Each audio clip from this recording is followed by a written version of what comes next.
Semoga kita semua senantiasa dalam keadaan bahagia dan sehat tanpa kurang satu apapun. Dalam kesempatan kali ini, izinkan saya Rizka Wahydianto, analis pengelolaan keuangan APBN, yang saat ini bertugas di fungsi keuangan bagian umum BPS Provinsi Jawa Timur, untuk memandu jalannya diskusi kita pada pagi hingga siang hari ini.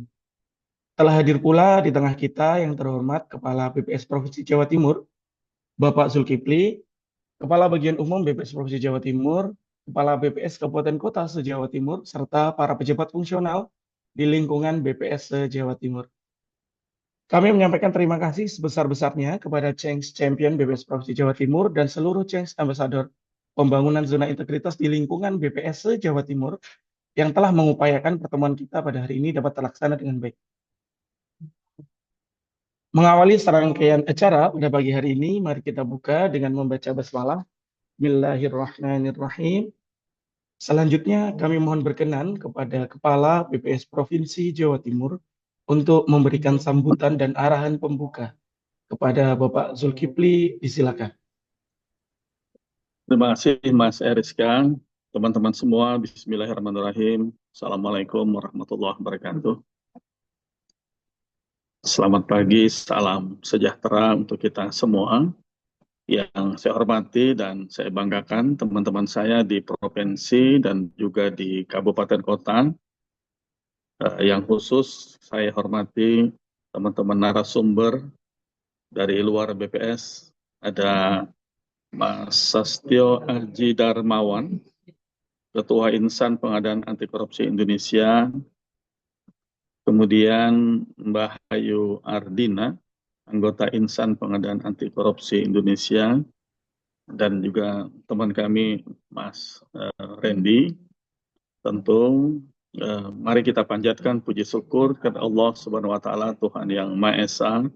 Tentu dengan perkenannya hari ini kita bisa berkumpul untuk mengikuti Seraji, di mana kegiatan sharing session terkait dengan RB dan ZI ini selalu dilakukan oleh BPS Provinsi Jawa Timur untuk pengayaan kami semua kepada seluruh teman-teman di lingkungan provinsi dan juga teman-teman di kabupaten kota. Dan sekarang Seraji sudah mencapai episode yang ke-19, dan mudah-mudahan nanti teman-teman semua dengan semakin banyaknya hal-hal yang diperoleh dari kegiatan Seraji ini, banyak hal yang selama ini belum kita ketahui, dan mungkin nanti hari ini kita akan kembali untuk berbicara terkait dengan pengelolaan konflik kepentingan lingkungan di instansi pemerintah, di mana nanti teman-teman semua kita perlu tahu terkait dengan peraturan-peraturan yang menaungi hal ini, dan teman-teman narasumber tadi sudah berkenan untuk membantu kita. Sekali lagi kami mengucapkan terima kasih yang luar biasa dari teman-teman narasumber yang sudah mau bergabung dan memberikan pengetahuannya kepada kami semua di Jawa Timur. Dalam kesempatan ini nanti juga teman-teman akan diberi pengayaan terkait dengan peran whistleblower, di mana nantinya apapun yang menjadi bentuk pengaduan dari teman-teman semua itu bisa disampaikan dalam sebuah sistem yang sudah dikembangkan oleh Menpan. Mudah-mudahan ini nanti teman-teman semua akan dapat memperkaya kita, dan kita semua akan menjadi insan BPS yang semakin dalam pengetahuan. Sekali lagi terima kasih kepada narasumber, teman-teman semua mohon untuk diikuti dengan sebaik mungkin, dan semoga acara ini bisa berjalan dengan lancar. Saya rasa itu yang dapat saya sampaikan. Wabillahi taufiq wal hidayah. Assalamualaikum warahmatullahi wabarakatuh. Waalaikumsalam warahmatullahi wabarakatuh. Terima kasih kami sampaikan kepada Kepala BPS Provinsi Jawa Timur yang telah memberikan sambutan dan arahan pembuka. Bapak dan Ibu hadirin yang berbahagia, dalam rangka penguatan pilar pengawasan dalam pembangunan zona integritas di lingkungan BPS Provinsi Jawa Timur, Change Agent Network berkolaborasi dengan Insan Pengadaan Anti Korupsi Indonesia atau Inspeksi untuk memberikan edukasi berkaitan dengan peningkatan kapasitas dan kompetensi budaya anti korupsi. Telah hadir bersama kita Ketua Umum Inspeksi Bang Sastio Aji Darmawan dan anggota Inspeksi Ibu Hayu Ardina. Selamat pagi, apa kabar Bang? Dan Ibu Hayu. Kabar baik, Mas. Pagi Mas Eriska, Alhamdulillah. Alhamdulillah baik. Alhamdulillah. Mohon izin diskusi kita pada pagi hingga siang hari ini akan kita bagi dalam dua termin. Pada termin pertama, dua narasumber yang telah bergabung bersama kita akan memaparkan beberapa keynote atau pemantik diskusi kita yang selanjutnya akan diakhiri dengan diskusi bersama. Kami mohon izin untuk memperkenalkan profil dari beliau berdua. Mohon bantuan dari host untuk mungkin dapat menampilkan profil dari narasumber termin pertama kita di layar berbagi. Yang pertama telah bergabung bersama kita adalah Bang Sastio Aji Darmawan. Saat ini profesi beliau adalah ahli muda pengelola pengadaan barang jasa di Kementerian Hukum dan HAM sebagai Probity Advisor di LKPP. Selain itu, beliau juga pengurus Dewan Pimpinan Daerah Ikatan Ahli Pengadaan Indonesia. Termasuk juga beliau adalah penyuluh anti korupsi Perumpaksi Kemenkumham. Pendidikan beliau Fakultas Ilmu Hukum Universitas Islam At-Tahiriyah, lulus pada tahun 2011. Kemudian mengambil konsentrasi ekonomi persaingan usaha di Magister Perencanaan dan Kebijakan Universitas Indonesia, lulus tahun 2016.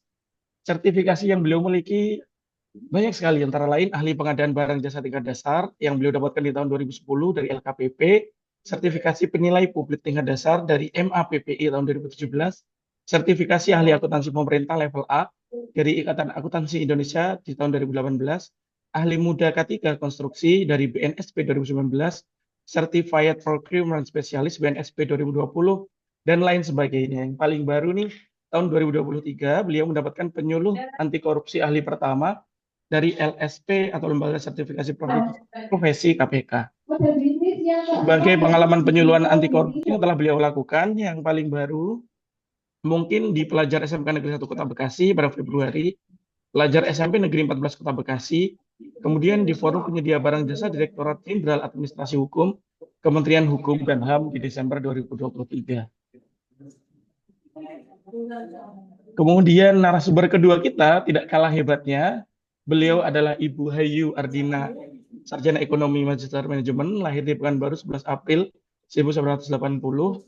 Beliau menamatkan pendidikan magister di Yayasan Lembaga Pendidikan Kampar STIE Bangkinang sebagai Magister Manajemen di tahun 2021.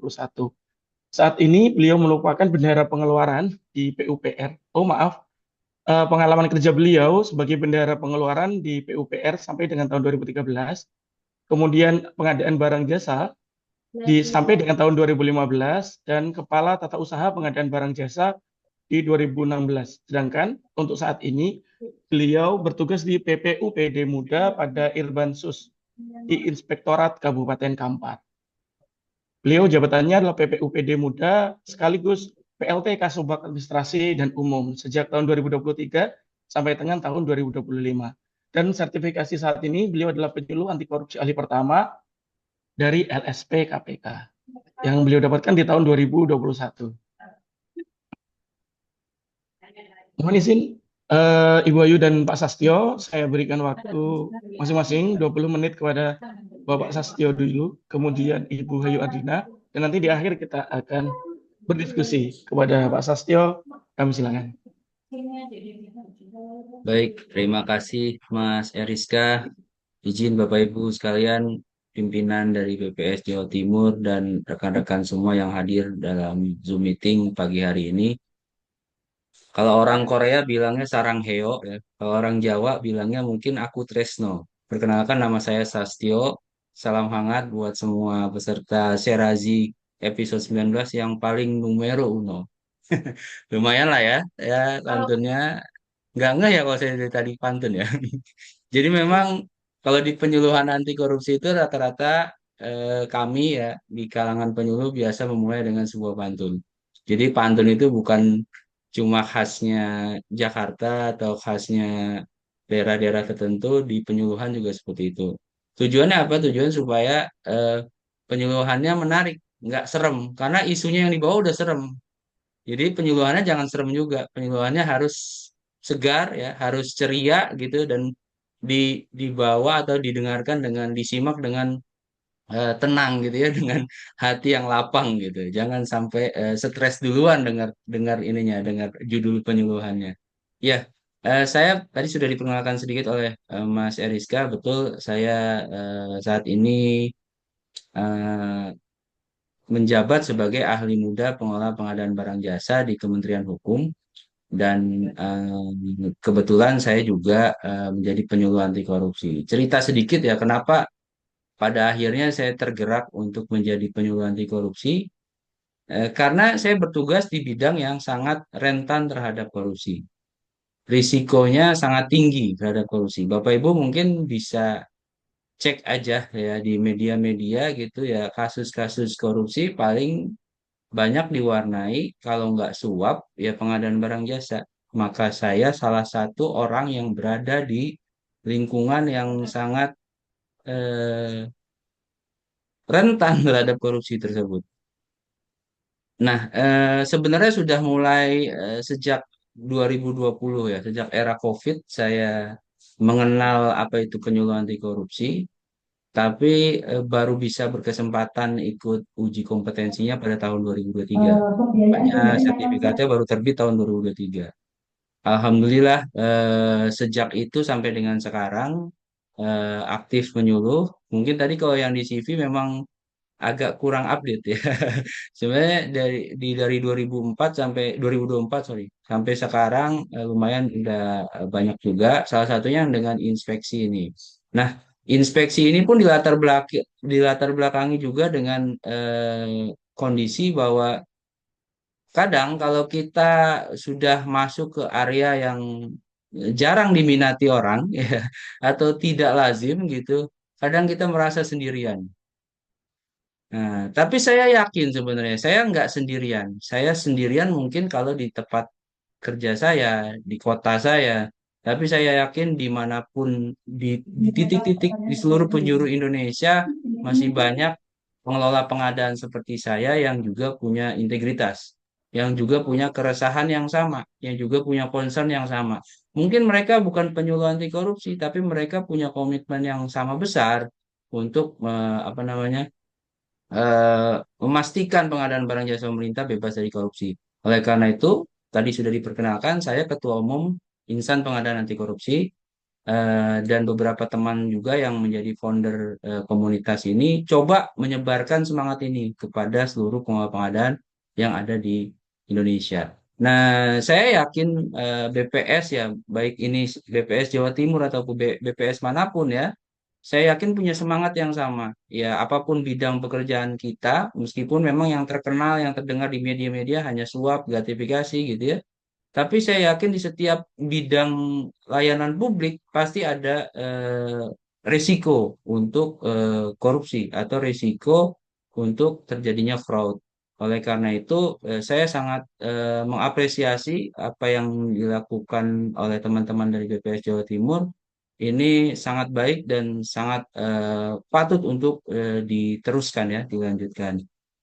Oke, saya izin dari paparannya dari saya ya, Mas Eriska.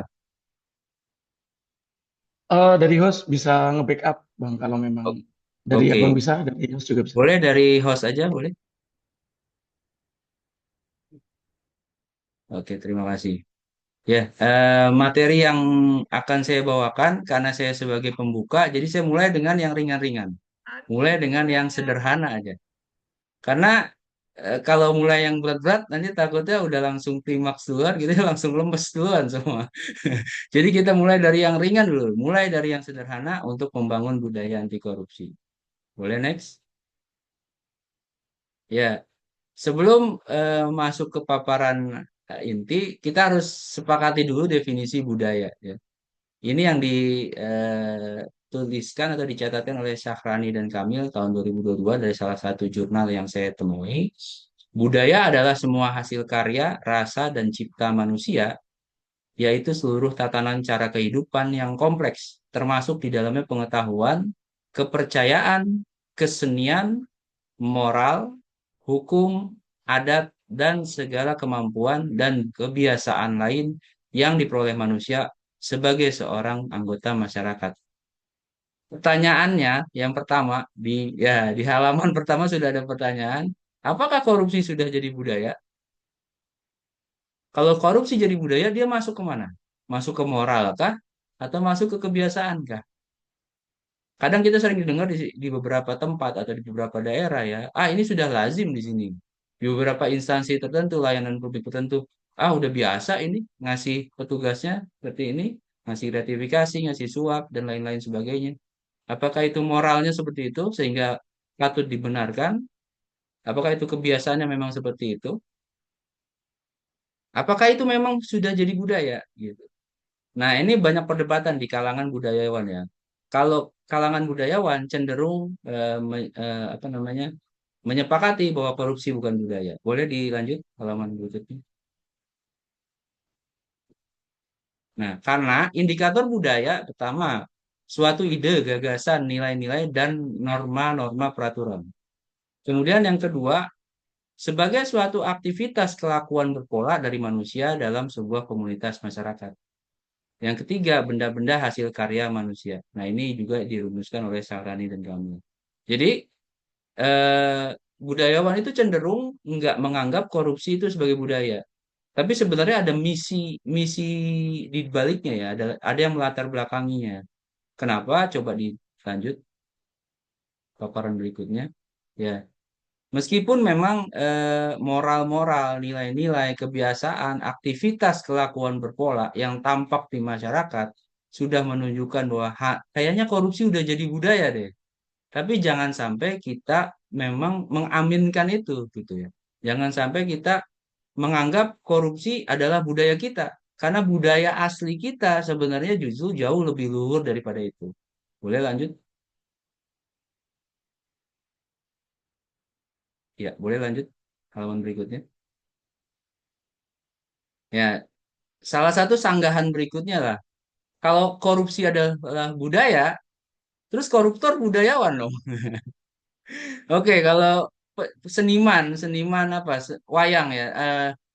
Siapa yang sering muncul di TV itu budayawan ya, yang sering bawa wayang gitu. Jadi disebut budayawan gitu ya, karena pencinta seni, pencinta wayang kulit gitu. Terus kalau koruptor, kalau dia korupsi adalah budaya, apakah koruptor budayawan? Nggak akan ada budayawan yang sepakat menganggap koruptor adalah budayawan. Nah, bahkan kita sebagai seluruh elemen bangsa Indonesia jangan menganggap korupsi sebagai budaya. Meskipun memang gejalanya sudah nampak seperti budaya, tapi jangan satupun sekalipun menganggap korupsi sebagai budaya. Sebenarnya nggak ada budaya anti korupsi. Yang ada adalah budaya Indonesia, budaya luhur Indonesia. Budaya anti korupsi muncul, frase itu muncul karena maraknya korupsi yang terjadi di masyarakat yang sudah jadi kelakuan berpola tadi. Oke, lanjut dulu. Sekali lagi saya tegaskan, korupsi bukan budaya. Karena apa? Budaya pasti selalu berkaitan dengan kebaikan budi. Indonesia, budaya Indonesia adalah budaya dengan kebaikan budi. Kalau ada yang jelek-jelek, itu berarti bukan budaya Indonesia. Maka orang yang melakukannya bukan orang Indonesia dan harusnya tidak layak hidup di Indonesia. Kelakuannya, oke. Kelakuannya nggak boleh ada di Indonesia. Maka dia harus dihukum, maka dia harus diperbaiki gitu ya. Maka harus disempurnakan atau apapun gitu ya. Apabila kita beranggapan dan percaya bahwa korupsi menjadi bagian dari budaya, maka kita adalah bangsa yang pesimis dan takut terhadap korupsi. Ini dulu, mindsetnya dulu kita samakan. Jangan anggap korupsi itu sudah jadi budaya. Jangan. Justru itu kita harus keluarkan dari Indonesia. Harus kita keluarkan dari apa yang kita anggap sudah jadi budaya. Mindsetnya dulu kita ubah. Oke? Karena apa juga, pada awal kemerdekaan, kenyataannya menunjukkan bahwa korupsi bisa diatasi kok. Dan diminimalisasi. melalui konfigurasi dan kebijakan-kebijakan politik. Ini kata Prof. Mahfud MD. Ya, jadi sejarah membuktikan pada awal Indonesia ini merdeka, korupsi bisa kok diberantas. Ya. Jadi sebenarnya praktik korupsi memang sudah ada bahkan sejak dari zaman kerajaan dulu. Teman-teman kalau ada waktu sempat membaca, cari deh buku sejarah korupsi sudah ada sejak zaman kerajaan gitu. Zaman dulu rakyat kecil selalu memberi upeti kepada raja, kepada demang-demang, kepada bupati-bupati. Nah, itu kan bentuk korupsi. Bahkan ketika VOC masuk ke Indonesia, katanya, konon katanya, ya sebenarnya VOC itu membayar setiap keringat yang dikeluarkan oleh rakyat Indonesia yang melalui kerja paksa ya. Katanya sih kerja paksa, tapi sebenarnya katanya dibayar. Tapi uangnya ternyata dimakan oleh atau diambil oleh beberapa oknum tertentu. Konon katanya seperti itu. Tapi eh, untuk membuktikannya mungkin yang lebih tepat sejarawannya. Boleh lanjut? Nah, bagaimana mencegah korupsi tidak menjadi budaya? Bukan tidak mungkin, bukan tidak mungkin nanti suap gratifikasi dianggap lazim loh. Ah, ini bukan hal yang salah. Ah, ini bukan hal yang keliru, ini udah biasa. Coba deh Bapak Ibu cek. Saya punya dua anak sekolah masih di SD. Saya boleh sebut SD Islam terpadu gitu ya. Saya tidak ragu menyebutkan ini satu agama tertentu. Karena apa? Karena mirisnya, bahkan di Islam kan dilarang gratifikasi ya. Tapi pada saat pembagian rapot, justru guru-gurunya tidak tahu bahwa itu adalah hal yang dilarang. Justru itu dianggap hal yang biasa. Kalau ini dianggap hal yang biasa, bahkan oleh entitas yang membawa nama agama tertentu, agama ini kan aturan tertinggi ya dalam kehidupan ya, bukan lagi undang-undang ya. Kalau ini sudah dianggap lazim dalam entitas keagamaan tertentu, bukan tidak mungkin korupsi jadi budaya nantinya. Meskipun di sisi lain kita nggak boleh pesimis tadi ya, kita nggak boleh menganggap korupsi itu budaya. Lanjut, bagaimana mencegahnya? Nah ini dia. Mulai dari yang pertama, saya nyebutnya 3M. Mulai dari diri sendiri, mulai dari yang sederhana, dan mulai dari sekarang. Kenapa mulai dari diri sendiri? Sorry, ini saya kutip dari Abdullah Gimnastiar, Agim. Mulai dari diri sendiri, karena mungkin kita bukan pejabat, mungkin kita bukan pemimpin negeri ini, mungkin kita bukan orang yang punya pengaruh. Daripada kita berdebat, kita nggak punya kekuasaan untuk mengubah keadaan ini. Kita bukan kepala dinas pendidikan yang bisa menindak semua sekolah, semua guru yang menerima gratifikasi saat pembagian rapot. Kita bukan pimpinan KPK yang bisa OTT setiap saat. Kita bukan kejaksaan, kita bukan polisi, dan kita bukan yang lain-lain. Tapi kita kan semua punya peran di kehidupan masing-masing. Misalkan saya sebagai ayah, maka saya bertindak sebagai ayah untuk memastikan keluarga saya menerapkan nilai-nilai anti korupsi. Itu yang paling mudah. Karena topiknya mulai dari yang sederhana, ayo kita mulai dari diri sendiri dulu. Gak usah mikir, eh, nih, saya ngutip kata-kata guru saya. Beliau adalah seorang dosen Fakultas Hukum di Universitas Indonesia. Kebiasaan orang Indonesia adalah sibuk mencari keteladanan dari pemimpin. Jadi kalau misalkan ala korupsi ini nggak bisa diberantas karena pemimpinnya nggak bisa, karena pemimpinnya nggak memulai. Itu Indonesia katanya sibuknya seperti itu. Padahal sebenarnya siapa pemimpinnya? Pemimpinnya adalah diri kita semua.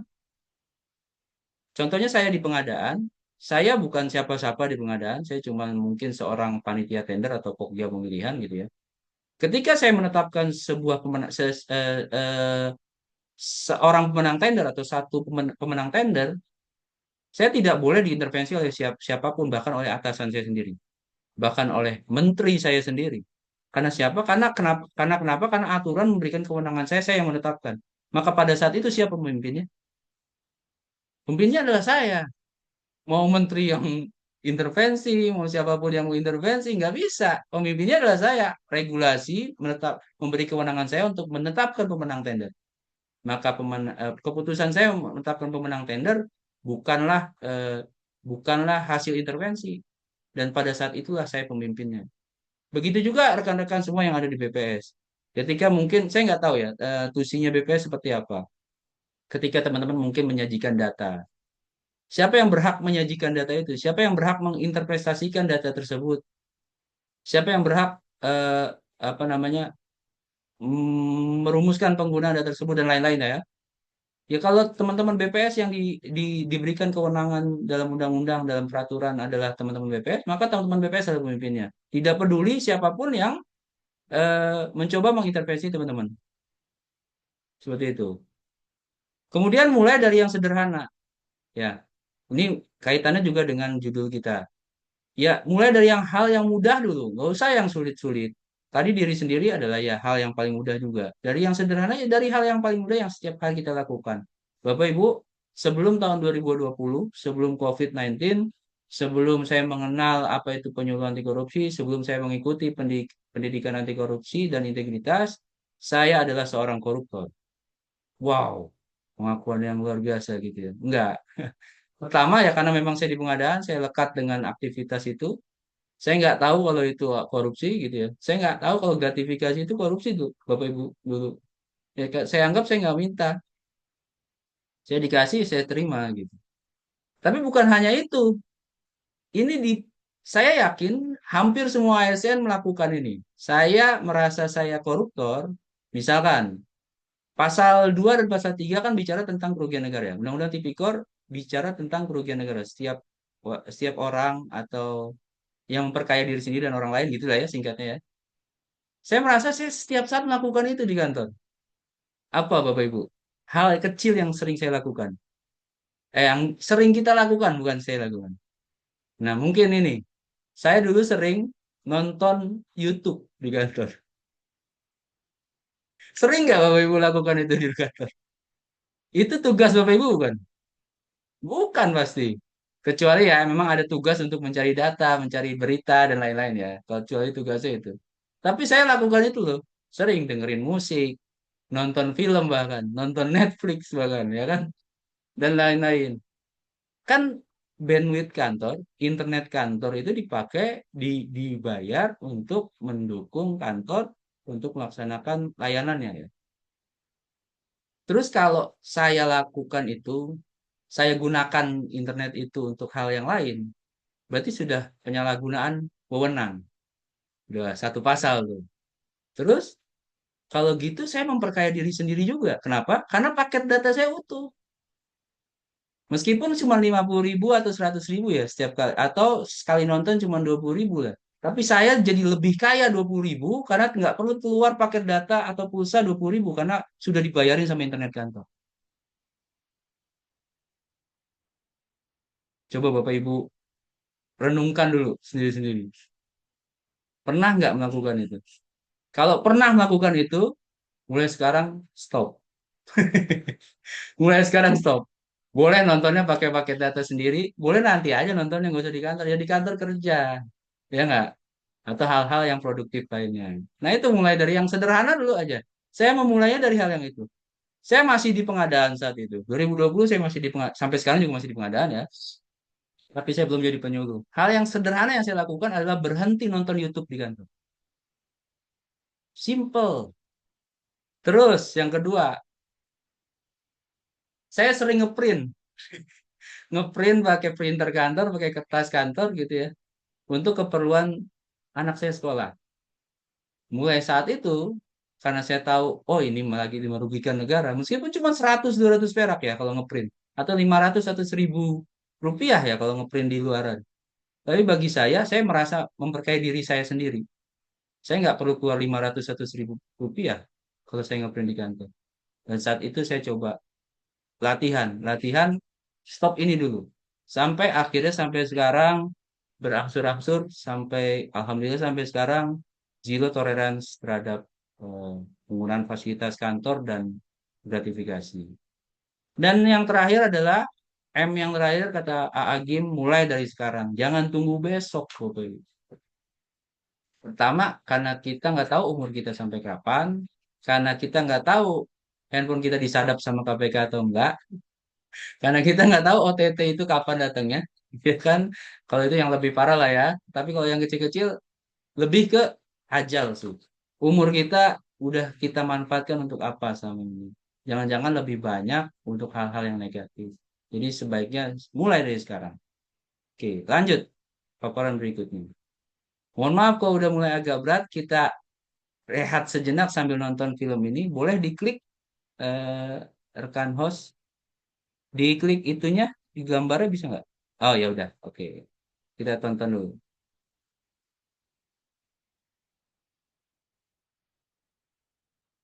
Oh mungkin karena ini nggak ada suaranya, ganti ke share screen-nya diganti modenya, mode video ya.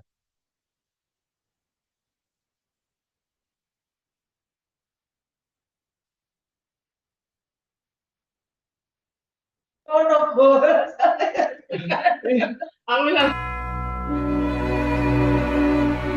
Aku peduli, tapi masa depan bangsaku itu bukan yang paling penting buat aku.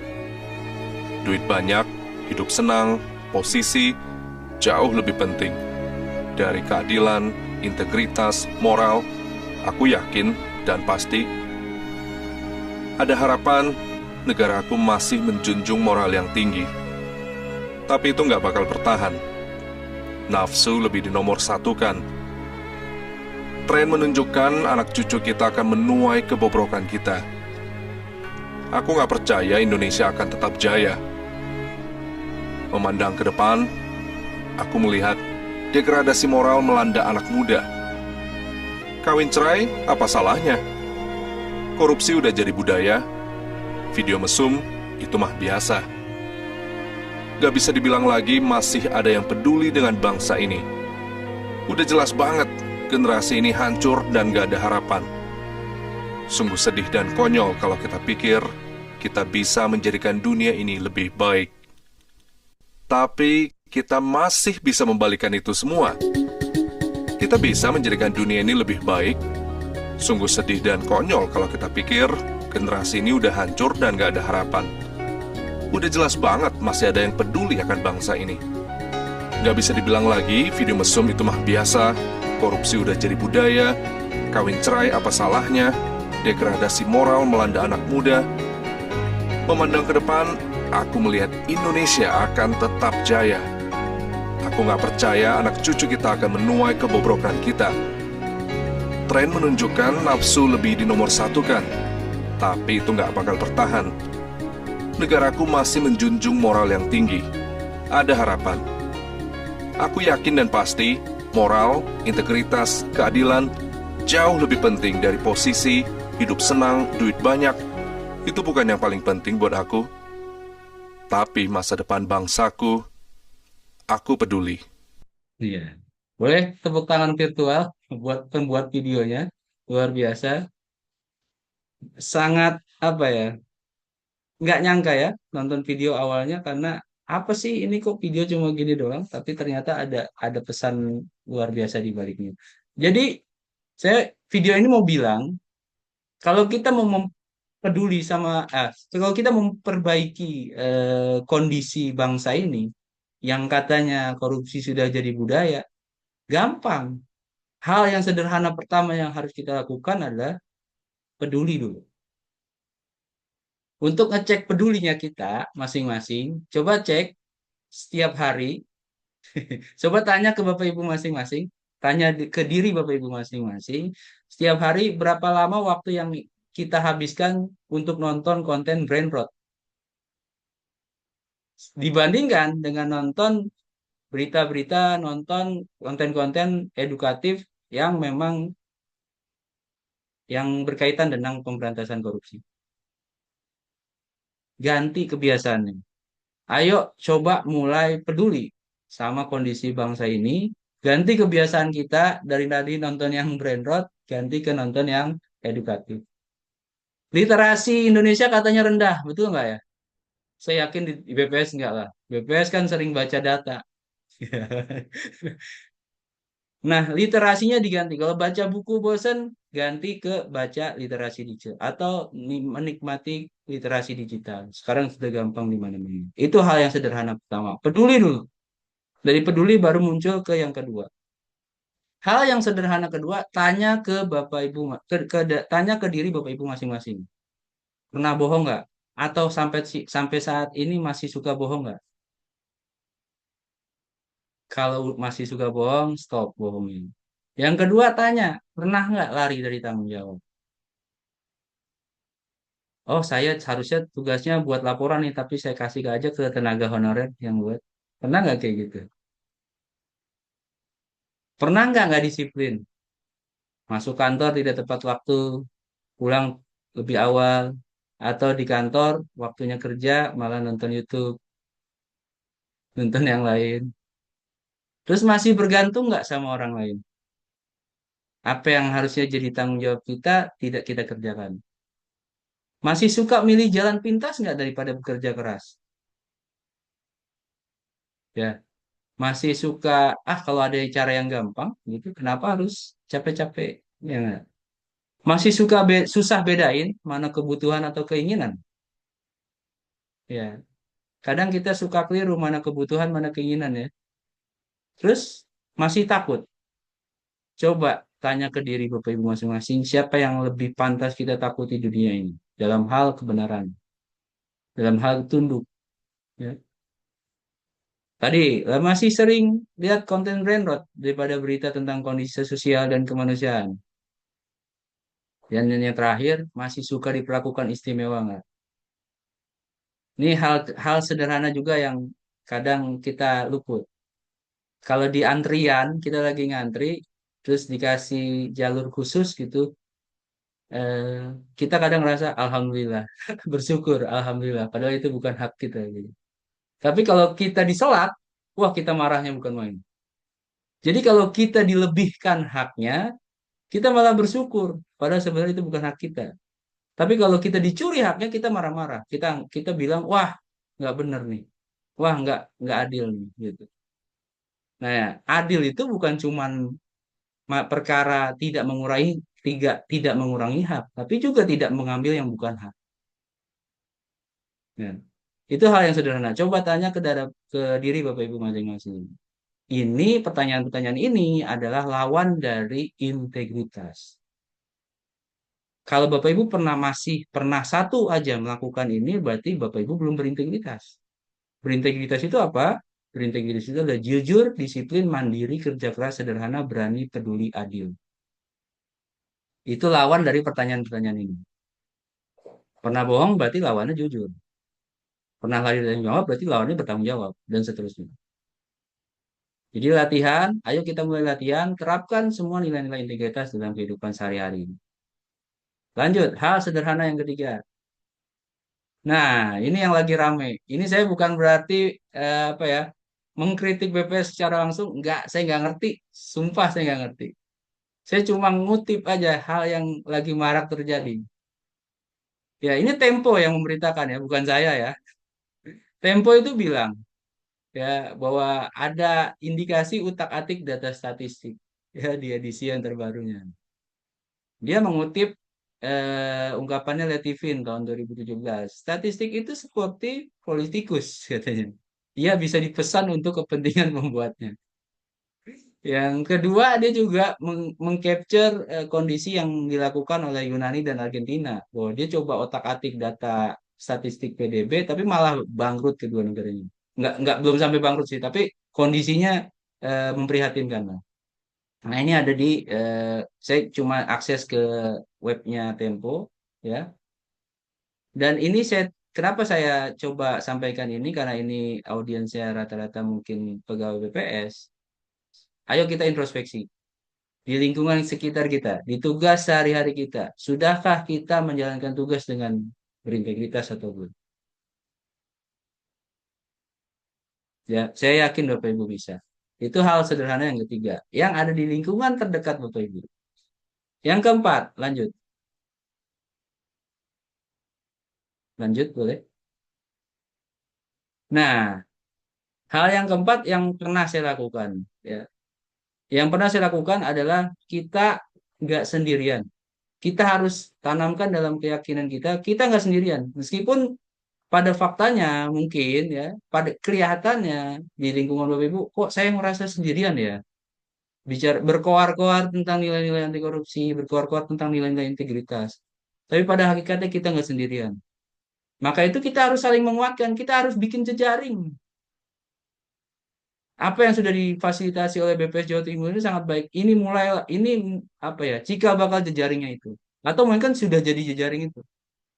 Maka itu harus dipertahankan, Bapak Ibu. Kegiatan ini harus terus dilakukan. Yang penting bukan hasilnya, tapi konsistensinya kita dalam bersuara. Supaya apa? Supaya kita semakin berani dan terus berani untuk memberantas korupsi. Nah, ini komunitas saya yang tadi sudah disampaikan oleh Mas Eriska di awal, Insan Pengadaan Anti Korupsi.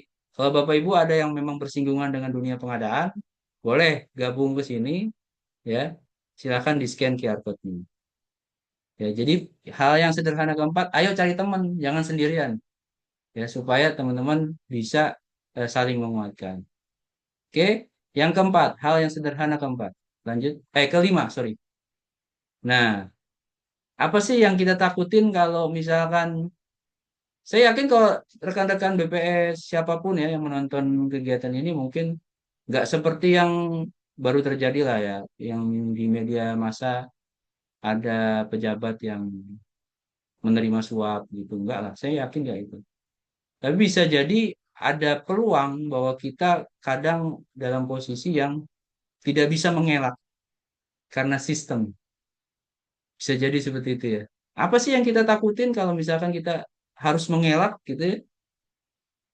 Pertama apa? Takut miskin. Apakah kita takut kehilangan jabatan kita? Apakah ketika takut kehilangan pengaruh kita? Apakah kita takut kehilangan teman-teman kita?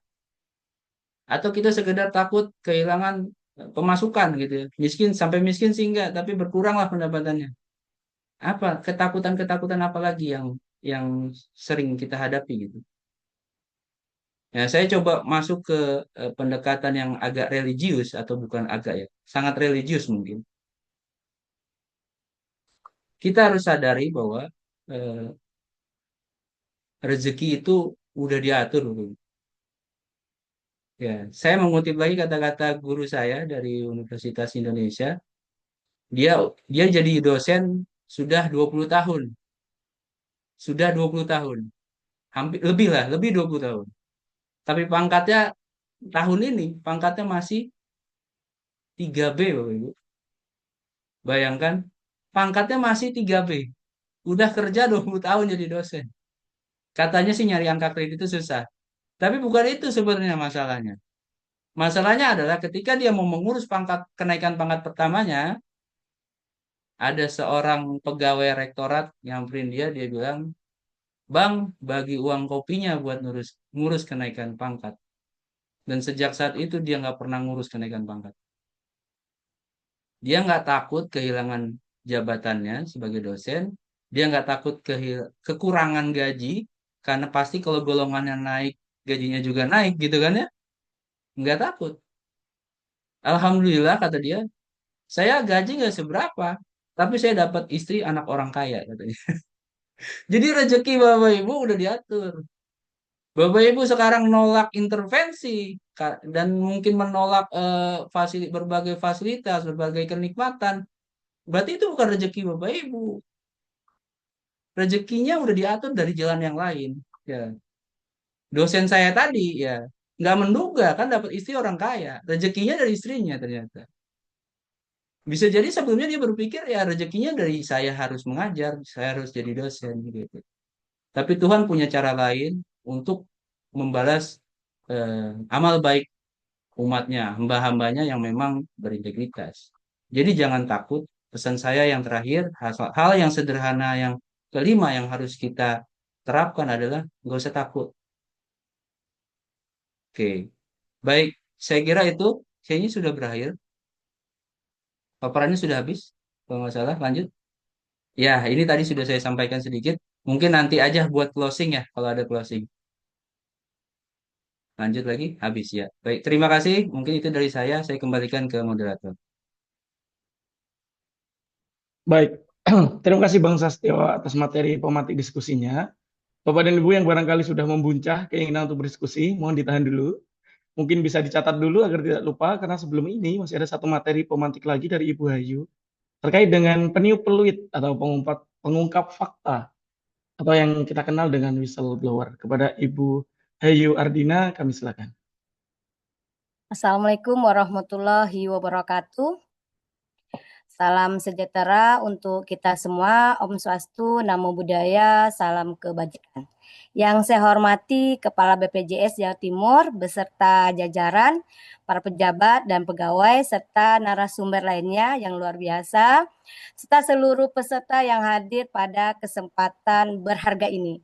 Alhamdulillah, saya senang sekali bisa hadir di forum BPJS Jawa Timur ini, apalagi bisa sharing BPS benar, sorry. Iya, mohon izin. BPS bisa sharing knowledge-nya bareng Bapak Ibu hebat yang sehari-hari menjaga data Indonesia ya. Saya Hayu Ardina dari Inspektorat Kabupaten Kampar. Jadi kalau teman-teman sibuk ngurus data, saya mungkin sehari-hari sibuk memastikan data dan proses tetap bersih dari hal-hal yang bisa merugikan. Korupsi itu bisa tumbuh karena diamnya orang baik. Suara Bapak Ibu semua adalah benteng terakhir integritas. Yang disampaikan Pak Satyo tadi luar biasa. Memang peduli Bapak Ibu, kalau kita peduli mungkin korupsi ini bisa persentasenya berkurang, Bapak Ibu. Boleh share-kan bahan saya? Hari ini saya akan menyampaikan terkait dengan whistleblowing system. Apa itu whistleblowing system? Whistleblowing system adalah, maaf saya kecil sekali di sana, saya izin lihat dari layar saya saja ya Bapak Ibu ya. Saya bacakan juga dari sini. Whistleblowing adalah saluran resmi dan aman untuk melaporkan pelanggaran yang dikelola secara rahasia, profesional, dan berpihak pada pelapor. Bentuk kanalnya apa saja? Ada kotak pengaduan, website, internet, WBS, hotline, Gmail, atau pengendalian gratifikasi. Apa itu whistleblower? Adalah individu yang melaporkan indikasi pelanggaran, penyimpangan, atau korupsi yang terjadi di lingkungan organisasi secara jujur dan bertanggung jawab. Bisa dari pihak internalnya, dari pegawai BPJS sendiri, dari eksternalnya, rekanan atau mitra dan masyarakat. Apa tujuannya? Menyelamatkan organisasi dari kerusakan sistematik. Risiko yang dihadapi whistleblower ya, di sini dapat kita ketahui bersama bahwa pertama itu tentunya ada intimidasi dari sang pelapor, tekanan dari atasan atau rekanan. Terus mutasi tidak adil, pemecatan atau pembunuhan karakter. Perlindungan menjadi kunci keberhasilan sistem WBS. Apa manfaat dari whistleblowing system? Yang pertama itu deteksi dini terhadap potensi korupsi. Yang kedua, menjaga integritas organisasi. Yang ketiga, memperkuat budaya anti korupsi yang telah disampaikan oleh narasumber sebelumnya. Yang keempat, melindungi pelapor dari risiko pembalasan. Yang kelima, menumbuhkan kepercayaan publik terhadap BPS.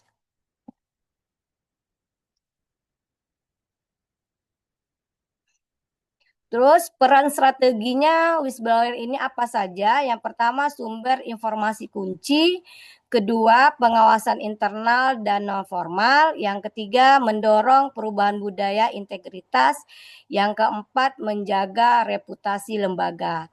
Apa prinsip dasarnya dari whistleblower? Adalah kerahasiaan pelapor harus dijaga, tidak adanya pembalasan, tindak lanjut laporan wajib dilakukan, dan dukungan moral dan kelembagaan.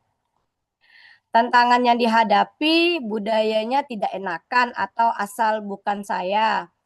Terus takut dilabel pengadu, ketidakpercayaan pada sistem WBS, kurangnya edukasi dan perlindungan nyata. Apa strategi optimalisasi peran whistleblower yang harus kita lakukan, yaitu pertama sosialisasi dan pelatihan rutin, penunjukan unit pengelola WBS yang independen, kanal pelaporan yang mudah dan aman, jaminan kerahasiaan dan tindak lanjut laporan, dukungan pimpinan terhadap WBS.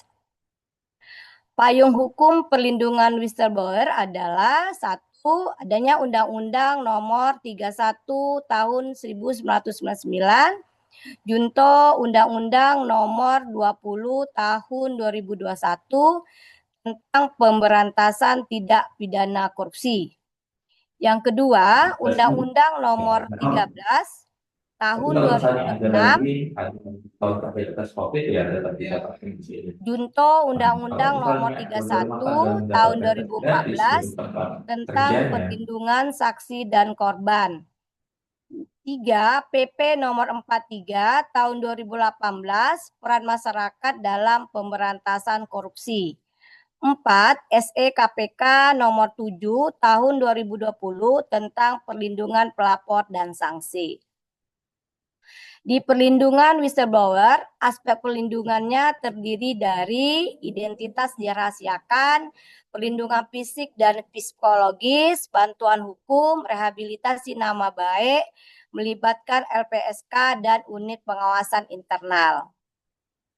Penerapan di BPS Jawa Timur, langkah konkret yang bisa dilakukan, membangun kanal aduan WBS, website, Gmail atau hotline, membentuk tim penerimaan laporan rahasia, penerapan SOP, penanganan aduan internal, kolaborasi dengan APIP Inspektorat, membangun budaya speak up secara berkelanjutan. Bapak Ibu, di penutup ini saya ingin sampaikan bahwa whistleblower adalah mitra penting dalam penjagaan korupsi. Sistem dan perlindungan yang kuat akan mendorong pelaporan yang bertanggung jawab. BPJ Jawa Timur perlu aktif membangun lingkungan kerja yang berani bicara demi integritas lembaga. Jadi Bapak Ibu semuanya, bahwa BBS ini bermula dari yang telah disampaikan oleh Pak Satyo tadi, peduli. Apabila kita peduli terhadap hal-hal yang ada di lingkungan kerja kita, apakah itu ada pelanggaran, atau itu menurut kita akan merugikan negara, kita bisa berpartisipasi melalui WBS ini. WBS ini bukan hanya sekedar sistem, tetapi cermin kepedulian kita. Karena peduli itu berani bersuara.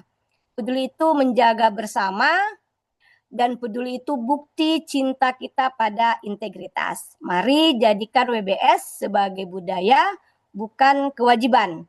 Dengan WBS kita buktikan bahwa kita bisa menjadi ASN yang berintegritas. Itu dari saya Pak Presdia.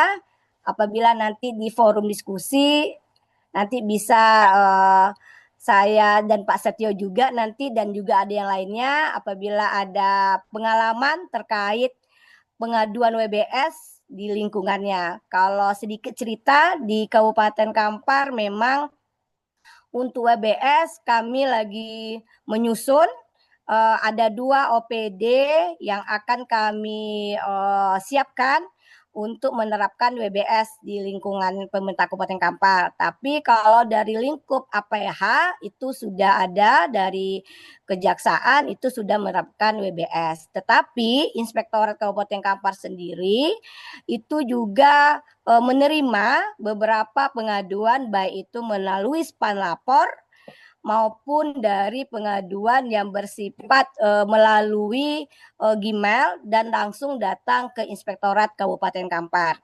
Dan tetap pemberi atau pelapor pengaduan kami tetap dari pihak Inspektorat tidak pernah membocorkan nama dari siapa yang mengadu terkait suatu kasus. Itu saja dari saya.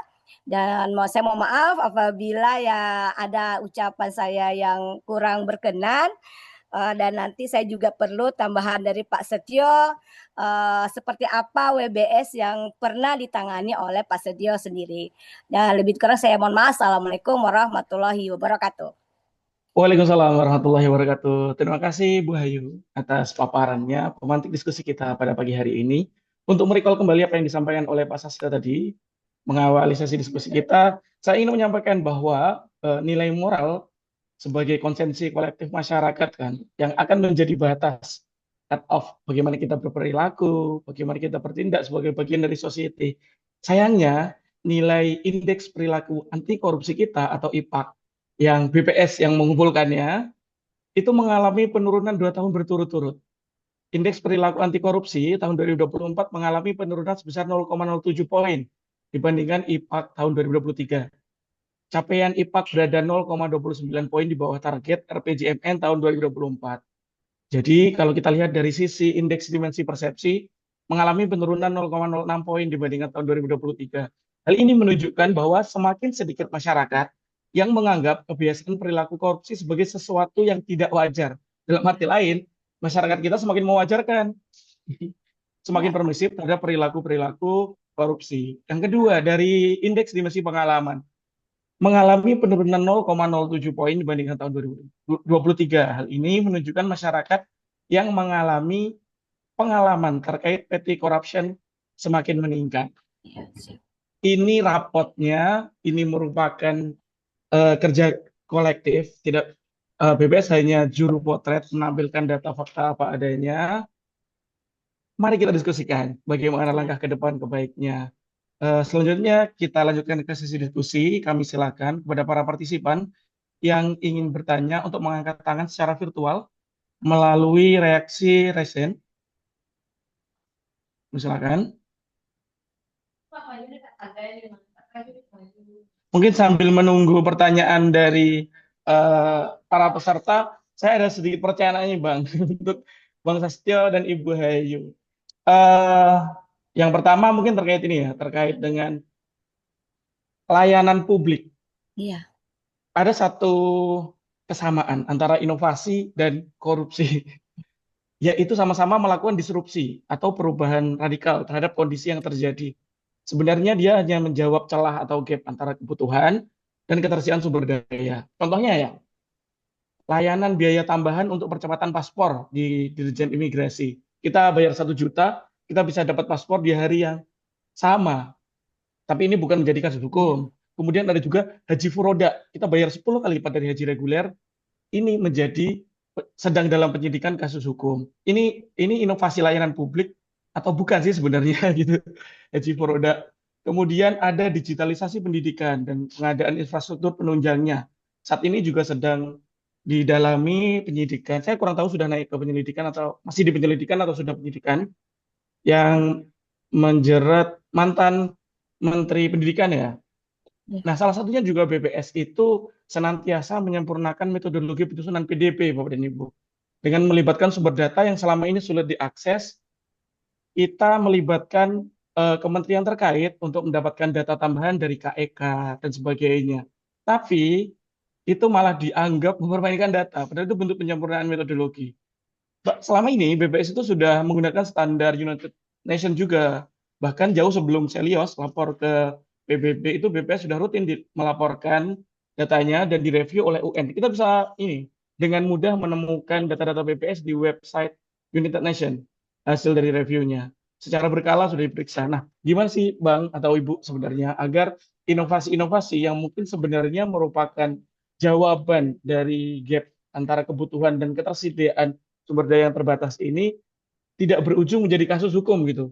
Biar bisa jadi kayak percepatan paspor tadi. Jadi percepatan haji bisa percepatan jadi masalah, tapi percepatan paspor aman-aman aja. Apa bedanya gitu? Mungkin bisa bisa ini bisa ada penjelasan. Mungkin Bu Hayu dulu atau Oh, Pak Saskia yes. dulu yang menanggapi. Senior dulu kayaknya, ketua dulu kayaknya. Kok izin? Monggo, monggo Bang. Ya, ya, Mas Eriska, terima kasih. Eh, ini jawaban pandangan saya pribadi ya, bukan mewakili instansi. Ya, karena kebetulan juga layanan keimigrasian sudah berpisah juga dengan Kementerian Hukum. Punya kementerian sendiri, Kementerian Imigrasi dan Pemasyarakatan. Ya, memang eh, ini semacam jalan pintas yang dilegalkan gitu ya. Kalau saya awalnya menganggap ya berpandangan bahwa karena praktik suap dalam layanan tersebut itu sudah sangat kronis, ya sudah sangat kronis. Bahkan nggak usah ke masyarakat umum, ke pegawai waktu itu imigrasi masih bergabung dengan kami Kemenkumham. Untuk internal pegawai saja ada keistimewaan, tidak perlu mengantri lebih lama, bisa foto di hari itu juga. Dan itu saya ditawarkan oleh atasan saya sendiri. Saya pernah mengalami. Nah, terakhir saya tahun 2000 berapa ngurus waktu 2023 nggak salah atau 2022 saya lupa. Saya baru tahu ternyata ada layanan paspor 1 hari jadi itu. Baru tahu 2022 itu. Dan kebetulan karena memang mau berangkat besok, saya itu pede aja datang. Saya berharap kalau nggak jadi ya udah nggak berangkat gitu. Tapi ternyata ada layanan 1 hari jadi kan.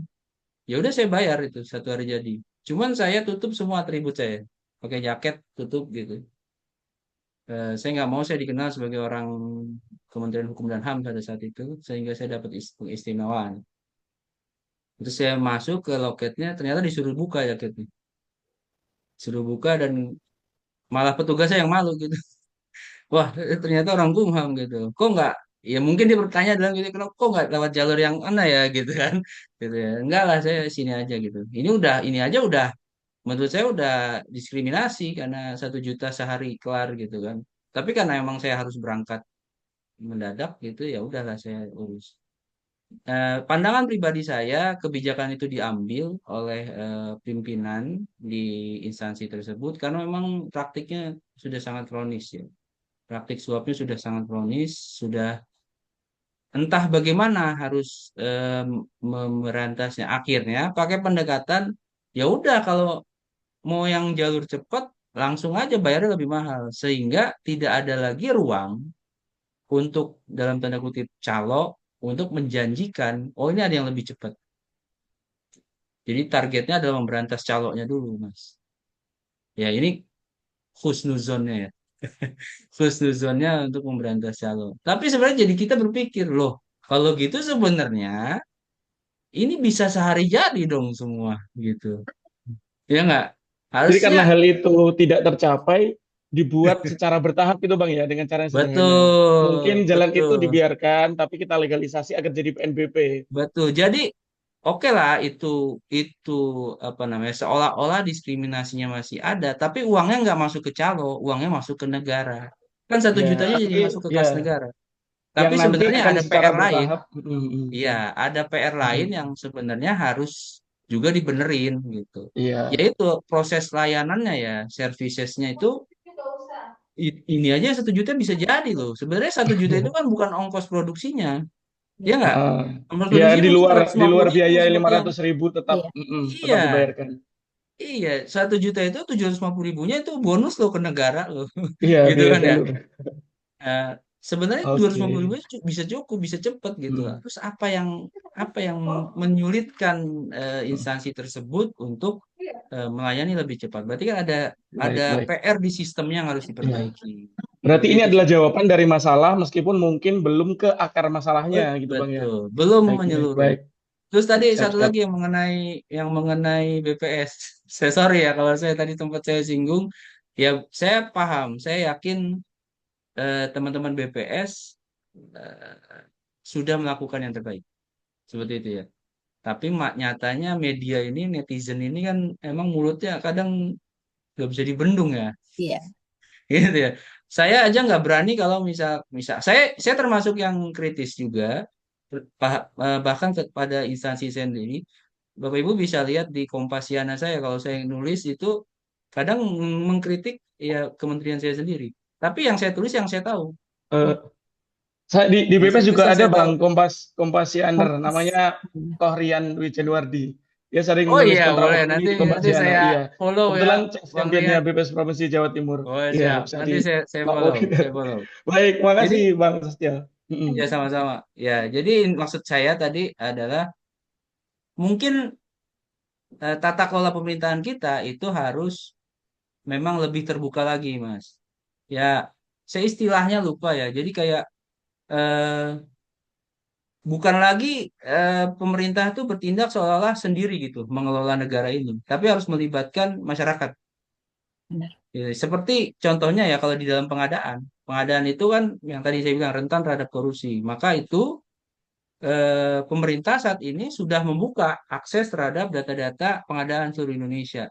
Dan yang mengelola siapa yang mengelola adalah ICW, Indonesia Corruption Watch. Dia punya aplikasi namanya Open Tender. Semua tender-tender di Indonesia itu otomatis ngelink dari LPC-nya yang ada di LKPP itu ngelink ke Open Tender. Jadi apa? Meskipun memang di pemerintah ada pengawasan, ada BPKP, ada BPK, ada APIP di internal, tapi jangan juga lupakan masyarakat Iya, supaya Iya, masyarakat ini siap. ngerasa wah saya dianggap gitu. Gitu Mas. Iya, Mungkin pandangan siap, secara saya siap. saja nih Mas. Terima kasih. Ya, makasih Bang. Kalau dari sudut pandang Apipnya sendiri ini, Bu, kebetulan Bu ya, Ayu, bagaimana nih melihat ya. ini? Izin Pak, kebetulan saya juga di Inspektorat itu dan kami merupakan juga PIC-nya SPI, Survei Penilaian Integritas. Itu juga yang disampaikan Pak Setio tadi melibatkan masyarakat sebagai pengguna layanan. Berapa sih kepercayaan masyarakat seperti apa? Apakah itu ke pusat ke instansi pelayanan di Dukcapil, DMPTSP, PBJ-nya, dan itu tahun kemarin itu se-Indonesia turun semua. Kalau untuk kita lihat turun semua. Itu memang di hari-hari ini saja, setelah hari ini adalah launching, bulan ini adalah launchingnya SPI, sampai di bulan Oktober, itu saya lihat di rekap kami pun tindak lanjut dari masyarakat, partisipasi masyarakat terhadap pengisian SPI pun tidak ada. Ibaratnya antara ada dan tidak gitu. Ibaratnya mereka untuk apa sih saya gunanya mengisi SPI ini gitu. Fungsinya untuk apa nih gitu. Padahal sebenarnya ketika masyarakat tahu disitulah peran serta mereka dalam menilai kinerja pemerintah itu tentunya itu akan bisa membantu kita mendeteksi seperti apa sih yang harus dirubah oleh setiap kabupaten itu, apa-apa saja kebijakan atau apakah perlu continue pemeriksaannya atau evaluasinya monitoringan yang dilakukan dan itu bersinergi bersama BPK, APIP-nya, BPKP terhadap apa namanya tuh risiko-risiko korupsi lah. Oh ya, Seperti berarti itu. ini malah indikator yang kurang bagus, Bu ya, terkait Iya, dengan benar. bagaimana abainya masyarakat. Ternyata Benar. linear juga dengan makin permisifnya masyarakat, kurang peran sertanya dan Iya. sebagainya. Kayaknya nggak ada percaya gitu. Kalau saya turun ke Dishkapil meminta masyarakat untuk mengisi kuesioner yang disampaikan oleh BPK, malah mereka saya nggak ada waktu Bu gitu. Padahal saya sampaikan, Bu ini gunanya untuk Ibu menilai apakah di Dishkapil ini udah sesuai pelayanan diberikan. Apakah di sana ada suap, apakah di sana ada gratifikasi. Di sini Ibu sampaikan nanti hasil evaluasinya ada keluar. Sehingga nanti Baik. kabupaten menyampaikan ke OPD-OPD pengguna pemberi layanan bahwa perlu perbaikan secara berkala gitu, Pak. Baik, terima kasih Ibu. Kami Sama-sama. ingatkan sekali lagi kepada para partisipan yang ingin mengajukan bahan diskusinya atau pertanyaan bisa melakukan raise atau mungkin bagi yang malu-malu bisa menulisnya di kolom chat. Kita lanjutkan ke pertanyaan selanjutnya, Ibu. Mohon izin terkait Iya, dengan pelindungan pelapor sendiri di iya WBS. WBS. Yang kita tahu beberapa tahun lalu bahkan seorang Novel Baswedan yang merupakan aparatur penegak hukum ya dengan berbagai fasilitas dan perangkat negara saja harus kehilangan mata saat Iya, melaksanakan benar. tugas dan fungsinya. Yang paling baru Kepala Cabang BRI harus kehilangan nyawa, Iya. keluarganya juga kehilangan sosok eh, kepala rumah tangga karena sedang mengungkap kasus benar. fiktif kalau saya tidak salah Iya. mengikuti beritanya. Jadi bagaimana kita bisa mau membuat WBS yang optimal, Bu, kalau ternyata perlindungan pelapornya sampai dengan saat ini masih ya bisa lah ya kita katakan belum optimal karena pertaruhannya sudah nyawa. Iya, iya. Dan apa sih kompensasi yang diterima? Kita kan nggak punya insentif ya. Kalau Iya, kita mau benar. jadi WBS, nggak ada tuh ada penghargaan khusus karya satya atas pelaporan dan sebagainya itu nggak ada insentif Iya, sama sekali. Yang ada malah dikucilkan, dipinggirkan, iya. dibuang dan sebagainya. Monggo Ibu. Iya, izin Pak. WBS, kalau kita bicara WBS itu tentu kita harus membuat dulu dari instansi kita, misalnya inspektorat nih, Inspektorat akan meluncurkan WBS. Tentu harus ada dulu SK tim untuk menjamin bahwa sang pelapor ini tidak akan keluar namanya, apapun kasusnya. Karena saya sendiri adalah sekretariat pungli juga. Kebetulan ada masyarakat yang melaporkan terkait pungli di Dinas Pendidikan. Saya komunikasikan, apakah pelaporan Bapak ini benar? Benar katanya. Tetapi kami tim akan turun, tapi saya tidak akan boleh menyampaikan ke siapapun gitu. Hanya saya dan tim. Itu komitmen. Kalau nanti udah sampai beritanya itu mulus, mungkin kadang-kadang ada kawan kita nih punya masalah yang akan kita laporkan. Kita tidak boleh lagi sang pelapor ini menyampaikan ke beberapa teman gitu. Kadangkala kasus ini tahu orang siapa pelapornya, kadang-kadang kita jika kita sampaikan ke pimpinan, ketika kita sampaikan ke pimpinan adanya kecurangan yang dilakukan oleh salah satu pegawai kita, misalnya itu nama kita memang sama sekali tidak terjaga oleh tim yang telah dipercaya, yang telah berintegritas oleh instansi kita. Saya rasa itu Pak kuncinya gitu. Kuncinya itu Jadi saja memang karena iya, prasyaratnya memang dukungan penuh dari pimpinan iya Ibu ya untuk benar, menciptakan dukungan penuh dari tim dan keandalan timnya harus WBS ini. berintegritas juga Pak yang menjaganya. Jangan sampai keluar gitu. Sama dengan Riksus. Kebetulan saya juga di Riksus Irban 5 itu menanggapi pengaduan-pengaduan dari masyarakat. Apakah pelanggarannya dilakukan oleh kepala desa? Kami tim tidak boleh menyampaikan, jangankan kepada orang lain, ke suami saya tidak boleh gitu. Ke suami saja di dalam rumah itu nggak boleh dibawa itu. Ibaratnya lagi siapa nih, kita lagi diperiksa gitu. Kita lagi mencari data yang valid nih. Apakah benar dia melakukan kecurangan? Apakah benar dia telah penyelewengan dana desa? Kita nggak boleh dulu sampai benar-benar kasus ini udah ada rekomendasinya dan itu kerjasama kita dengan APH gitu Pak. Nah, tetap itu dijaga. Iya, baik. Terima kasih Ibu. Sudah ada yang raise hand. Ini kebetulan Change Champion di BPS Provinsi Jawa Timur. Mungkin bisa langsung ini open mic. Silakan. Kami berikan waktunya. Ya, baik. Terima kasih atas kesempatan yang diberikan oleh Bapak MC. Mungkin pertanyaan ini saya tujukan ke Pak Sastio ya. Ini terkait normalisasi pengorbanan pegawai ya. Iya. Jadi selama ini kan mungkin tadi sudah dijelaskan bahwa kita salah satu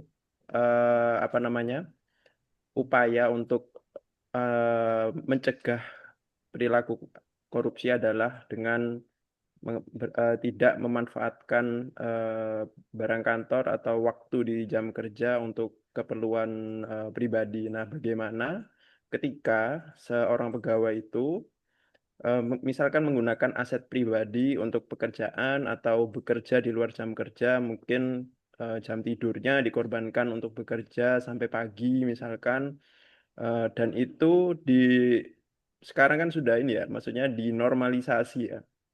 Nah, kalau menurut pandangan saya pribadi itu bisa di satu sisi menunjukkan integritas ya, integritas dalam artian mengorbankan hak pribadi untuk kepentingan negara misalkan. Tapi di satu sisi ketika itu dinormalisasi, apakah tidak akan menjadi bom waktu ya, bom waktu karena adanya bias subjektif antara kepentingan pribadi dan kepentingan instansi gitu. Jadi bom waktunya ini yang saya khawatirkan adalah akan muncul bibit-bibit atau mungkin perasaan, oh saya sudah memberikan sebagian besar waktu pribadi saya untuk pekerjaan kantor. Apa salahnya saya misalkan sedikit mengorbankan apa yang ada di kantor untuk kepentingan pribadi saya. Nah, hal-hal seperti ini kan ada bias ya sebenarnya antara kepentingan pribadi dan instansi. Jangan sampai porsi kepentingan porsi hak-hak pribadi itu lebih banyak dikorbankan untuk kepentingan instansi dan itu khawatirnya akan tadi menjadi bom waktu untuk semakin berpikiran untuk memanfaatkan kepentingan kantor untuk pribadi. Jadi ada disrupsi di situ. Nah, itu bagaimana cara mencegahnya atau mungkin meminimalisirnya, apalagi terkait normalisasi seperti ini juga apa ya, agak agak bias sebenarnya jika dipertahankan. Mungkin itu saja pertanyaan Baik, dari iya. saya. Terima kasih. Wassalamualaikum warahmatullahi wabarakatuh. Waalaikumsalam. Baik, terima kasih Bapak Rian. Saya tadinya mau curiga ini titipan dari istrinya, tapi kayaknya ini merupakan pertanyaan dari 98,89% peserta di sini ya. Pertanyaan itu juga kepada Bang Sasteo. Mungkin terkait konflik kepentingan ya, Bang. Sayangnya ini dicontohkan langsung oleh ini jenderal kita, maksudnya presiden kita bahkan menunjukkan contoh kalau beliau menggunakan uang pribadinya untuk program prioritas nasionalnya, dan itu dianggap sebagai patriotisme. Tenaga pendidik, tenaga kesehatan dibayar rendah, di wilayah sulit, fasilitasnya minim, itu dianggap tanpa tanda jasa gitu. Apalagi pegawai, karena setiap pegawai itu melakukan lembur tidak dibayar atau mengorbankan haknya, pasti ada hak orang lain yang akan tercederai kan ya, hak istrinya, hak anaknya dan sebagainya. Yang ditakutkan oleh Korean itu barangkali karena hal tersebut dia jadi punya pembenaran gitu Bang. Saya udah sering mengorbankan diri untuk instansi, bolehlah sekali-kali saya ngambil gitu dari instansi. Mungkin itu yang ditakut. Gimana kalau dari tanggapan Abang? Iya, banyak yang pengen saya sampaikan, tapi saya takutnya loncat-loncat dan tidak beraturan saya jawabnya. Tapi saya coba sampaikan dengan semudah mungkin ya. Pertama, yang saya sampaikan adalah yang saya terapkan gitu ya. Bisa jadi ini bisa diterapkan atau bisa juga tidak gitu, tergantung pribadinya masing-masing. Berangsur-angsur. Saya jadi PNS sejak 2006. Awalnya mungkin ya hal-hal seperti ini pun saya rasakan tadi yang seperti Mas Rian sampaikan gitu. Saya kerja bisa sampai pagi gitu ya. Boleh dong saya dapat sedikit hiburan gitu ya atas jerih payah saya gitu ya terhadap instansi ini atau negeri ini gitu.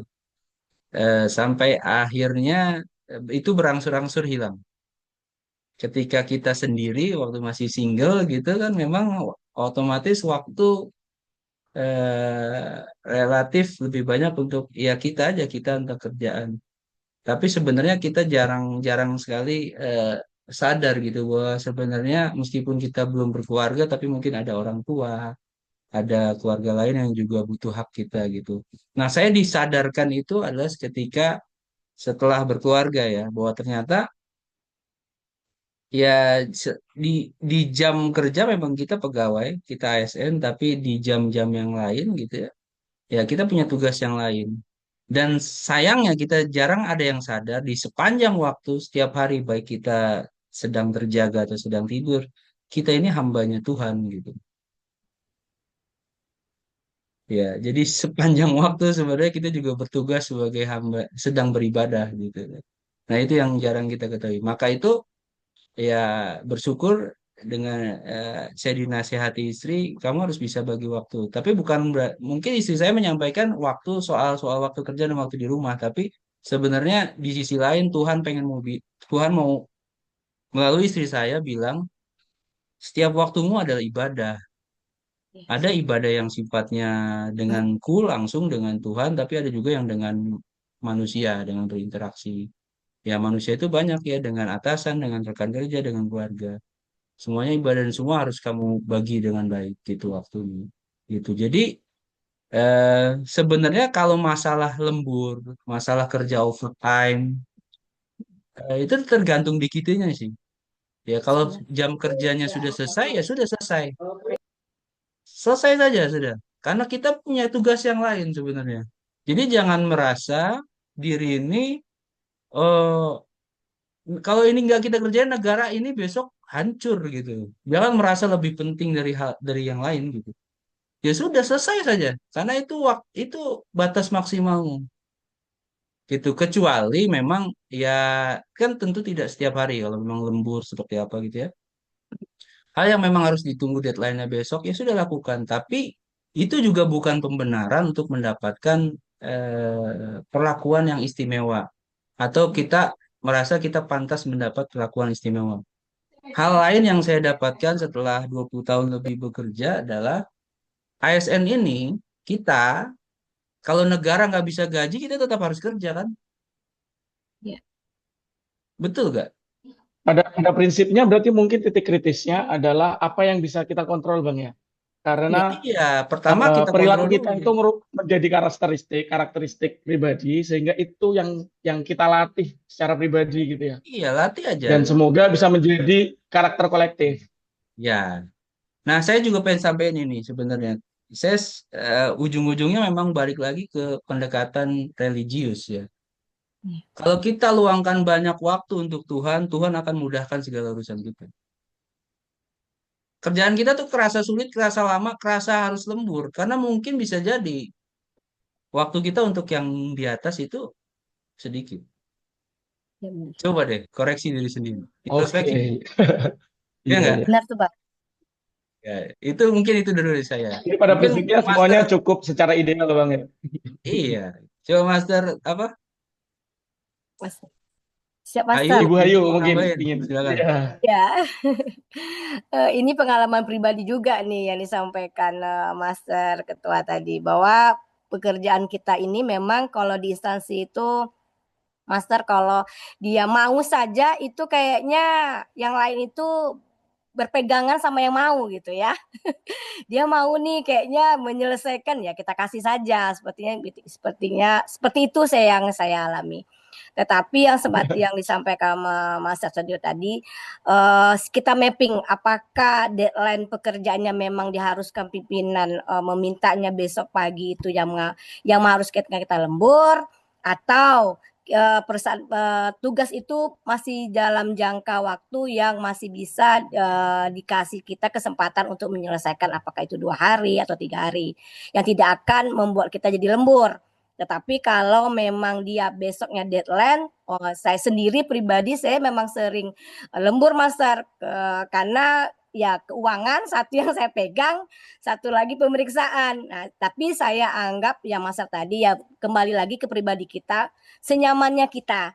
Kalau kita nyaman dan kita bisa memberikan pemahaman ke pasangan kita, suami atau istri, terkait tugas kita, tentunya tidak akan menjadi permasalahan. Ya otomatis yang disampaikan Master tadi, yang intinya dulu kita dekat dulu dong, waktunya sholat ya berhenti ya sholat ya Master ya. Ada waktunya mungkin kita beribadah khusus dulu untuk mengaji, sehabisnya ini kita ngaji dulu, sehingga apapun tugas kita nantinya pimpinan akan merasa terbantu dan terselesaikan gitu. Itu saja Master dari saya. Baik, terima kasih. Jadi kalau boleh saya tarik sedikit simpulan, yang paling penting itu adalah paradigma berpikir kita berarti. Ya. Kalau kita memposisikan diri sebagai korban, kita anggap itu sebagai pengorbanan, barangkali suatu saat kita akan menuntut balas jasa atau ganti rugi Ya, benar. karena kita sudah dikorbankan. Tapi kalau kita mengerjakannya dengan penuh kesadaran, dengan penuh kesiapan, karena ini tanggung jawab, kayak tadi karakter Jumat bersepeda kakak ya. Kalau Iya. itu karakter kita adalah itu bagian dari tanggung jawab saya yang harus saya selesaikan, itu bagian dari bagaimana agar saya punya kompetensi dan bekerja keras, itu kita tidak akan merasa berkorban, sehingga di lain waktu kita tidak akan mencari ganti ruginya. Iya, Atas, benar Master. ya, saya kurang setuju dengan penggunaan kata pengorbanan sih, karena kita dianggap sebagai korban. Karena korban nanti akan menuntut ganti rugi dan sebagainya. Jadi lakukan apapun itu pekerjaan dengan kesadaran, dengan tanggung jawab. Gitu mungkin ya. Iya. Ikhlas tadi Sudah Master. ada yang Ya, ya, ikhlas dulu. ikhlas. Jadi kerjanya adalah harus Yang dalam lain hati lagi gitu. mungkin baik. Kuncinya adalah keikhlasan tadi. Iya, kalau saya Semoga sampaikan ke keikhlasannya tetap bertahan dan tidak tergoyahkan. Karena iya, kadang keikhlasan bertemu kebutuhan itu bisa geser-geser terus, Ibu. iya benar. Oke, kita tidak ada pertanyaan. Jika sudah tidak ada pertanyaan lagi, bisa kita lanjutkan ke termin kedua. Mungkin sebelumnya, ada satu pertanyaan yang menarik sih, Ibu. Ini masih ada waktu nggak dari host ya? Masih boleh satu pertanyaan lagi nggak buat Mas Randy? Boleh Mas. Kita, boleh ya? 6 menit sampai 10.30. Ya. Siap-siap. Ini terkait dengan faktor deterministik. Kalau kita boleh tadi kan korupsi itu bukan budaya, tapi mungkin anti korupsi adalah budaya yang harus kita budayakan untuk selalu anti korupsi. kira-kira apa faktor deterministik untuk membangun budaya anti korupsi itu, Bang dan Ibu? Karena dari setiap pengungkapan kasus tindak pidana korupsi ini kita memahami fakta bahwa ternyata kemampuan kognisi, tingkat pendidikan, religiusitas, tingkat kesejahteraan itu nggak selalu menjadi faktor retensif perilaku anti korupsi. Ada yang terpidana korupsi doktor, ada yang mantan menteri agama terpidana korupsi, bahkan korupsinya pengadaan kitab suci. Ada yang sudah jauh dari garis kemiskinan, terpidana korupsi juga. Di sisi lain, masyarakat kita masih berlarian menjarah muatan truk yang ambruk alih-alih menolong. Masyarakat kita masih mencari calo saat pengurusan surat-surat kendaraan. Masyarakat kita masih cari joki untuk mengerjakan karya tulis ilmiah. Masih cari joki ngerjain skripsi tesis. Jadi faktor deterministik untuk membangun perilaku anti korupsi itu kira-kira apa ya? Apakah ada kaitannya dengan ada warga Indonesia, orang yang sama, kalau di Indonesia itu nggak taat hukum, tapi waktu pelesir ke Singapura, tiba-tiba jadi taat hukum tuh, Bu. Buang sampah pada tempatnya, nggak Iya, ngerokok sembarangan. iya, Jadi, benar-benar. kira-kira apa faktor faktor determinannya apa ya kalau kita mau membangun budaya anti korupsi itu? Dari Bu Hayu mungkin dulu. Oh, boleh. Kalau dari instansi saya sendiri, mungkin dari ASN-nya, kami ada namanya fakta integritas. Itu dulu nih. Fakta integritas masing-masing ASN itu menyampaikan beberapa poin terkait dengan berkomitmen terhadap nilai-nilai anti korupsi. Ya, ada 9 berjumat kakak itu. Dan di samping itu juga pimpinan juga berkomitmen, Master. Pimpinan kami itu sangat berkomitmen dengan hal-hal yang berdekatan, bersepupuan dengan korupsi. Sekarang ini juga kan kita udah mulai juga dari BKN presensi digital ya. Mungkin kabupaten lain sudah ya, tapi di Kabupaten Kampar baru nih, Master. Dari BKN-nya, Sipeknasnya, itu 3 kali presensi. Mau tidak mau, suka tidak suka, mungkin dari kitanya sudah mulai membiasakan gitu. Dari waktu jam masuk, jam pulang, dan terkait juga dengan deadline penugasan. Kalau dari kami sendiri, sharing juga bahwa setiap penugasan yang diberikan oleh inspektur itu ada deadline-nya, waktunya. Apabila lewat dari deadline, mungkin kita sendiri tidak akan dikasih penugasan berikutnya. Dan apabila ada pelanggaran kode etik, itu pun langsung kita surati dari BPSDM-nya untuk memberlakukan sanksi atas pelanggaran yang diberikan. Itu benar-benar perlunya komitmen dari pimpinan. Nah, itu dari saya, Master. Baik, terima kasih. Jadi komitmen pimpinan dan penerapan sistem reward and punishment itu Iya, memang berdampak, Ibu ya. Kalau iya dari Bang benar. Sastio mungkin gimana, Bang? Tanggapannya tentang ini. Gimana sih kita cari faktor determinannya untuk membudayakan budaya anti korupsi? Iya, memang ada banyak faktor ya, Mas Eriska.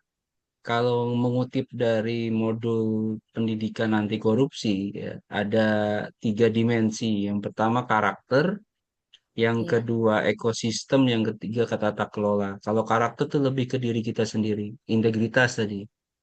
Nah, terus kalau yang di ekosistem ini lebih ke memang kepemimpinan, leadership, siapa pemimpinnya gitu ya. Dia yang akan mengkontrol ekosistem tersebut. Tapi kalau di dimensi tata kelola ya lebih ke sistemnya, ke regulasi gitu ya, kelembagaannya. Cuman kalau saya pribadi, saya lebih suka yang ke karakter. Saya lebih memilih ke karakter. Kenapa? Karena memang saya tidak mempunyai akses ke ekosistem, tidak punya akses ke tata kelola. Hal yang paling mungkin, yang paling menjadi determinan yang bisa kita jadikan determinan oleh kita semua adalah kita sendiri. Karena kita tidak semua dari kita jadi pemimpin kan. Mungkin kita semua punya mental leadership, tapi kan nggak semua jadi leader. Terus siapa bawahannya kalau semua jadi leader? Nah, leadership yang seorang leader yang benar-benar punya leadership gitu ya. Ketika di antara semua leader itu semua orang yang punya leadership jadi leader, dia akan oke, dia akan tahu memposisikan diri kapan dia harus memimpin, kapan dia harus dipimpin. Maka itu determinan pertama versi saya adalah karakter, integritas. Tadi dikutip sama Baik. Mas, Berarti, ya, ya, monggo monggo lanjut lanjut. Dari tiga faktor penting ini saling berkaitan, tapi dari apa yang bisa kita upayakan sebagai individu adalah faktor pertama, membangun karakter diri kita sendiri, keluarga kita, ya yang bisa kita kontrol dan kita optimalkan. Tentang faktor yang lain, kita upayakan secara kolektif. Itu Bang ya berarti. Betul sekali. Izin tambahan lagi, Master. Monggo. Ya, betul kata Master tadi karakter. Makanya dari KPK sendiri itu kan sudah masuk ya Master ya ke dunia pendidikan baik perkuliahan maupun SMA sederajat itu juga harus ada pendidikan anti korupsinya yang diberikan oleh guru ke muridnya. Itu mungkin salah satu juga tuh membentuk karakter. Kalau di kita ini yang di instansi ini kan udah pada ibaratnya kadang-kadang kalau kita nyampaikan dulu aman, sekarang aman gitu ya. Kebanyakan bahasa itu gitu yang saya dapatkan ketika saya menyuluh pun mengumpulkan beberapa pegawai pun kadang-kadang ada yang ibaratnya mengabaikan gitu. Padahal kita menyampaikan itu kan ibaratnya bukan hanya untuk kita, tetapi kita mengingatkan. Karena kita juga tidak bisa memaksakan mereka harus seperti kita atau harus ayo nih gitu kan. Tetapi kami dari Kabupaten Kampar tetap juga Master memberikan mensosialisasikan tidak bosan-bosan kepada ASN, kepada kita semua saat di apel pun pimpinan juga menyampaikan berintegritas, berintegritas, berintegritas.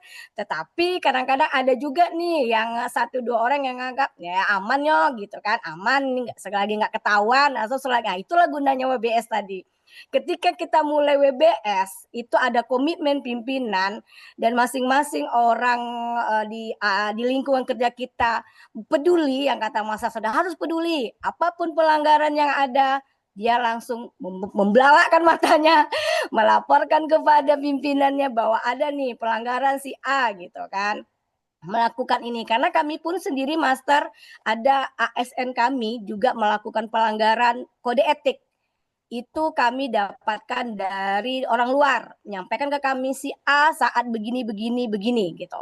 Dan itu pun langsung pimpinan langsung action teguran dan panggilan dan sanksi terakhirnya. Itu memang perlu pembentukan karakternya tapi ya kata Mas satu tadi jangan bosan-bosan ya Master secara berkala menyampaikan terus mungkin dari BPS sendiri mungkin ada juga penyuluh-penyuluhnya setiap apel atau apa tetap terus menyampaikan karena yang kita rubah itu kadang-kadang tidak sama pemahamannya dari kita tapi KPK sendiri juga sudah punya program memulai dari TK PAUD itu kita mulai mensosialisasikan nilai-nilai anti korupsi sehingga nantinya ke depan mungkin kita dapat juga pimpinan-pimpinan yang berintegritas. Terima kasih Master. Baik, terima kasih banyak. Jadi karakter, ekosistem, dan tata kelola menjadi bagian penting yang harus kita upayakan. Karena bagian dari integritas adalah menghargai waktu juga. Kita sudah sampai di penghujung acara. Mohon maaf kepada panitia, kita lewat 3 menit dari yang seharusnya ditentukan. Mohon maaf Mas Randy mengambil waktunya. Kami menyampaikan terima kasih yang sebesar-besarnya kepada kedua narasumber dari inspeksi atas waktu yang telah diberikan dalam kegiatan ini. Beberapa pertanyaan yang belum diselesaikan kami mohon izin barangkali nanti bisa meminta pandangan atau tinjauan secara tertulis, barangkali bisa memberikan jawaban kepada pertanyaan-pertanyaan yang belum terjawab. Selanjutnya, apabila Bang Sasya dan Ibu Hayu memiliki agenda lain, kami silakan bila mana meninggalkan ruang pertemuan virtual ini.